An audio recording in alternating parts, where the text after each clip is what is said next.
Hello, नमस्कार। मेरा नाम मुकेश कुमार हुआ। करेंटली अभी दुर्गापुर से मास्टर कर रहे हैं एमएससी मैथमेटिक्स में। और हम आज बात करने जा रहे हैं, आपको ऑनलाइन लेक्चर को कैसे पढ़ना है, कैसे करना है, उस पे हम बात कर रहे हैं। तो डिटेल में पूरा बात करेंगे। जो भी बच्चा 2024 की प्रिपरेशन कर रहे हैं जेईई मेंस के लिए, उनके लिए खास करके वीडियो ये है। और जो 2027 का भी प्रिपरेशन कर रहे हैं, वो भी इस वीडियो को देख सकते हैं। तो आज की जो वीडियो हम आपको जो देंगे, पूरा डिटेल में देंगे। तो देखिए, सॉरी, जेईई मेंस का आपका एग्ज़ाम अ, बस 5 मंथ बचा हुआ है और 5 मंथ में आपको बहुत कुछ करना है। हम जब लाइव आते हैं, डे में या नाइट में, तो बहुत सारे बच्चे लोग का यह क्वेरी आता है कि सर कैसे प्रिपरेशन करें कि जेईई मेंस में अच्छा मार्क्स आ जाए? क्या अभी से प्रिपरेशन करने पे क्या हम एनआईटी और आईआईटी जा सकते हैं? कुछ लोग को ये रहता है डाउट। ऑफ कोर्स आप जा सकते हैं। ठीक है? आप ही जैसे बच्चे लोग ही जाते हैं आईआईटी, एनआईटी में, ठीक है? ऊपर से नहीं आते हैं, भगवान पर से नहीं स्पेशलिस्ट आते हैं कि आईआईटी, एनआईटी जाएँ, वो भी प्रिपरेशन इसी तरह से करते हैं। तो अभी आपके पास 5 मंथ बचा हुआ, 5 मंथ में कैसे प्रिपरेशन करें, उस पे हम बात करेंगे। ऑनलाइन लेक्चर को कैसे देखेंगे, डील करेंगे, उस पे बात करेंगे। जो बैकलॉग बचा हुआ है, उसको कैसे डील करेंगे, उस पे बात करेंगे। टेस्ट सीरीज़ कैसे देंगे, कैसे मार्क्स को बूस्ट करेंगे, उस पे हम बात करेंगे। पूरे पॉइंट वाइज़ बात करेंगे, जिससे कि आपको दिक्कत ना हो। इससे पहले प्रीवियस वीडियो अपलोड किए हैं, उसमें भी उसी तरह से हम बताए हैं कि आपको कैसे करना है, ठीक है? लेकिन यहाँ पे कुछ अलग बताने जाएँगे। जो बच्चे लोग को इंक्वायरी आता है, जो बच्चे लोग सोचते हैं कि कैसे हम पढ़ें, उनको बहुत दिक्कत रहता है, उस सब पे हम बात करने जा रहे हैं, ठीक है? तो कुछ लोग को ये भी डाउट है कि क्या मैं एनआईटियन हूँ? जी, एनआईटियन हूँ, आपका टी-शर्ट दिख रहा है, एनआईटी दुर्गापुर का लोगो है, ऑफ कोर्स, ठीक है? बात करते हैं आपको कि जो ऑनलाइन लेक्चर देख रहे हैं, लेक्चर को कैसे डील करना है। सपोज़ दैट लेक्चर एक लेक्चर आता है 2 हावर का होगा, 45 मिनट्स का होगा, 1 हावर का होगा, it depend of your teacher, ठीक है। मिनिमम 45, मिनिमम डेढ़ हावर या 2 हावर का रहता है। 2 टू 2 यानी कि 6 हावर का आपका लेक्चर रहेगा। फिजिक्स, केमिस्ट्री, मैथ, ठीक है। अब कुछ लोग बोलेंगे नहीं सर, ऑर्गेनिक का अलग होगा, इनऑर्गेनिक का अलग होगा, फिजिकल का अलग होगा, वगैरह-वगैरह, ठीक है? आप डील करिए उस पे, ठीक है? सुपर मैंने लिया कि आपको क्लास अगर चलता है सुबह 9 बजे या 8 बजे से लेके शाम के 2 बजे तक या 4 बजे तक, ठीक है? इस टाइम को आप लेक्चर पे टाइम दीजिए, ठीक है? अब आपके पास टाइम बचा कि नहीं बचा बताओ? टाइम बचा, कब बचा? 4 बजे। तो अब अगर मिनिमम आप 5 बजे भी बैठते हैं पढ़ने के लिए, तो 5 से 6, 6 से 7, 7 से 8 से 9, 9 बजे ब्रेक लीजिए। फिर 9 से 10, 10 से 11, 11 से 12, यानी कितना हो गया? 6 हावर तुम्हारा हो गया। 6 से 7, 7 से 8, 8 से 9, नहीं 5 से 6, 6 से 7, 7 से 8, 8 से 9, 4 इधर 2, 6, 6 हावर तुम्हारा टाइम बचा, ठीक है? 6 हावर तुम्हारा टाइम बचा, 6 हावर में भी आप बहुत अच्छे कुछ कर सकते हैं, अगर आप चाहिएगा तो। कैसे? 6 आवर में कैसे करिएगा? 2 हावर आप फिज़िक्स पे टाइम दीजिए, 2 हावर आप केमिस्ट्री पे टाइम दीजिए, 2 हावर आप मैथ पे टाइम दीजिए, ठीक है? अब 2 हावर में डेढ़ हावर आप उस जो सर पढ़ाए हैं, जो मॉडल है, उसको अच्छे से लगा लीजिए, कांसेप्ट क्लियर कर लीजिए, बाकी जो 30 मिनट बचा, उस पे प्रीवियस ईयर कर लीजिए, ठीक है? अगर इतना भी करते हैं तो आपको अच्छा मार्क्स बन जाएगा। ठीक है? टेस्ट सीरीज़ पे बात करेंगे हम लोग। ये रहा आपका लेक्चर प्लस कैसे रिवीजन करें, उस पे हम बात कर रहे थे। थोड़ा डिटेल में बात कर रहे हैं। अब बात करते हैं हम लोग कि सर बहुत सारे लोग का रहेगा कि सर बैकलॉग बचा हुआ है, बैकलॉग कैसे क्लियर करें?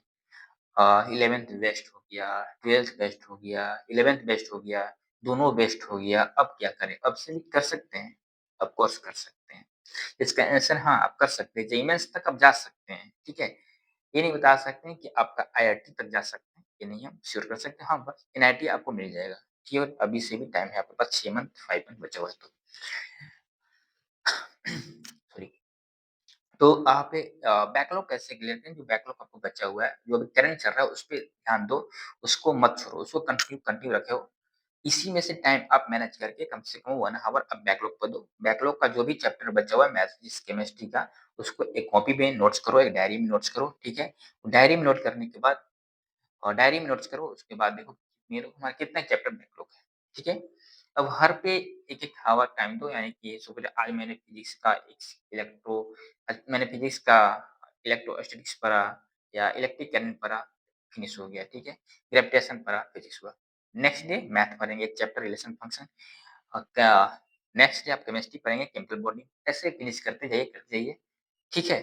तो आपको शायद हम तो बोले थे कि एंड अक्टूबर तक आपको जितना भी बैकलॉग क्लियर होना चाहिए, लेकिन जो बच्चा अब से स्टार्ट कर रहा है, आपको एंड अक्टूबर नहीं अ, एंड नवंबर तक आपको बैकलॉग और सिलेबस दोनों खत्म होना चाहिए, ठीक है? मेरा हिसाब से था कि एंड अक्टूबर तक आपका बैकलॉग खत्म होना चाहिए, एंड नवंबर तक आपका पूरा सिलेबस फिनिश होना चाहिए, ये मेरे हिसाब से था।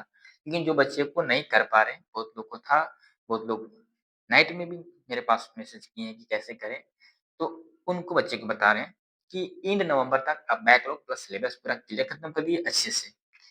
पूरा नवंबर तक हो गया, एंड नवंबर तक पूरा दिसंबर केवल रिवीजन करना है। केवल रिवीजन करना है, कुछ भी एक्स्ट्रा नहीं पढ़ना है। जो आप नोट्स बनाए थे, जैसे हम बताया था कि नोट्स कैसे बनाना है, उस तरह से नोट्स बनाकर और पूरा रिवीजन प्लस प्रीवियस ईयर और प्लस जितना भी न्यू-न्यू क्वेश्चन है उसको अच्छे से लगा लेना है।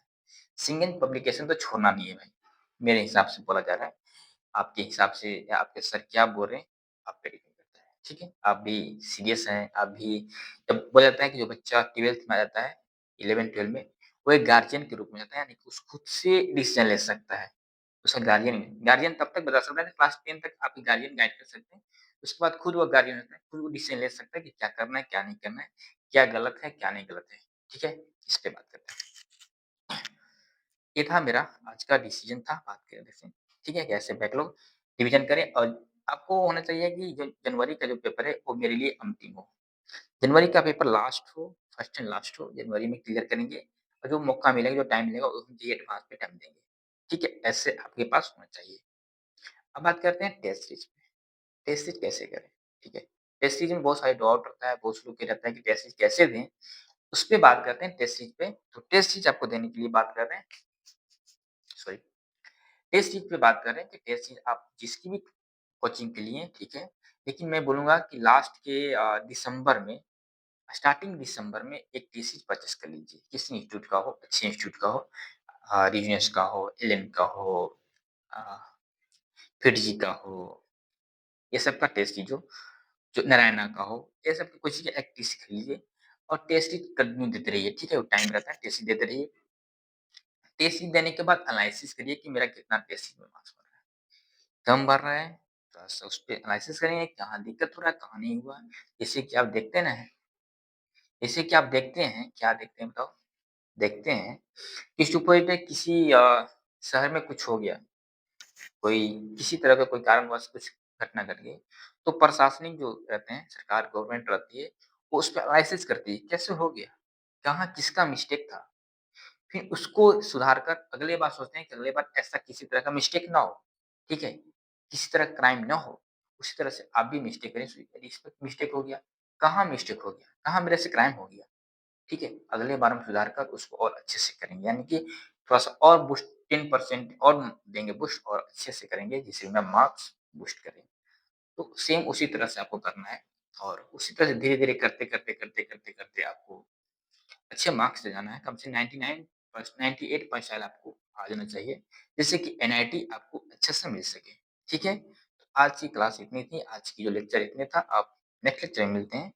प्लीज़ अभी लोग सब्सक्राइब करिएगा, लाइक करिएगा। Thank you all of you. Live आते ही लाइव में आइएगा, जो भी डाउट है आप सेशन करेंगे, ठीक है? बाय।